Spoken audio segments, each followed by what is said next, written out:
రాష్ట్రపతి గారు బీసీ ఓబీసీలకు కూడా రిజర్వేషన్లు ఇవ్వాలన్న ఆలోచనతోటి బీపీ మండల్ నేతృత్వంలో మండల్ కమిషన్ ఏర్పాటు చేయడం జరిగింది. బీసీ ఓబీసీలను జనాభాను కులాలను అన్నిటిని ఒక అంచనా వేసి వాళ్ళకు కూడా రిజర్వేషన్లు ఇవ్వాల్సిన విధానాలను విధి విధానాలను ఖరారు చేయమని చెప్పి 1978లో రాష్ట్రపతి ఉత్తర్వుల ద్వారా బీపీ మండల్ నేతృత్వంలో కమిషన్ ఏర్పాటు చేసింది. బీపీ మండల్ కమిషన్ దేశంలో దాదాపుగా 3000 పైగా కులాలను ఉపకులాలను ప్రాంతాలను ఎన్నో రకాలుగా సమాచారాన్ని సేకరించి చివరగా 1990లో 27% బీసీ ఓబీసీ రిజర్వేషన్లను అమలు చేసే నిర్ణయాన్ని వీపీ సింగ్ గారు తీసుకోవడం జరిగింది. బీపీ మండల్ కమిషన్ 52% బీసీల జనాభాను నిర్ధారిస్తూ 27% రిజర్వేషన్లను వాళ్ళకి ఇవ్వడానికి వారు ఇచ్చిండ్రు. ఆ కమిషన్ నివేదికను వీపీ సింగ్ గారు ప్రధానమంత్రి ఉన్నప్పుడు 1990లో దాన్ని అమలు చేస్తూ ఉత్తర్వులను జారీ చేయడం జరిగింది. ఆనాడు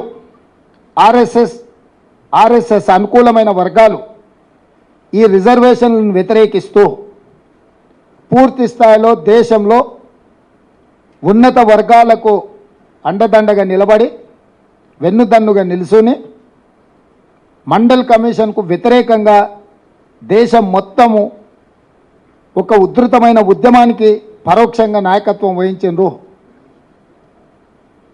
అదే సందర్భంలో న్యాయస్థానంలో కూడా వీటిని సవాల్ చేస్తే న్యాయస్థానము 9 మంది జడ్జిలతో కూడుకున్న ధర్మాసనము మండల్ కమిషన్ ఇచ్చిన తీర్పును ఆమోదిస్తూ ఎస్సీలకు 15%, ఎస్టీలకు 7.5%, 22.5% పోను 27% విద్యా ఉద్యోగాలలో బీసీ ఓబీసీలకు రిజర్వేషన్లు ఇవ్వండి అని తీర్పు ఇవ్వడమే కాకుండా వర్టికల్గా 50% మించకూడదు అనే నిబంధనను కూడా ఆ రోజు ఇంద్రసాహాని వర్సెస్ యూనియన్ ఆఫ్ ఇండియా కేసులో స్పష్టమైన తీర్పు ఇవ్వడం జరిగింది.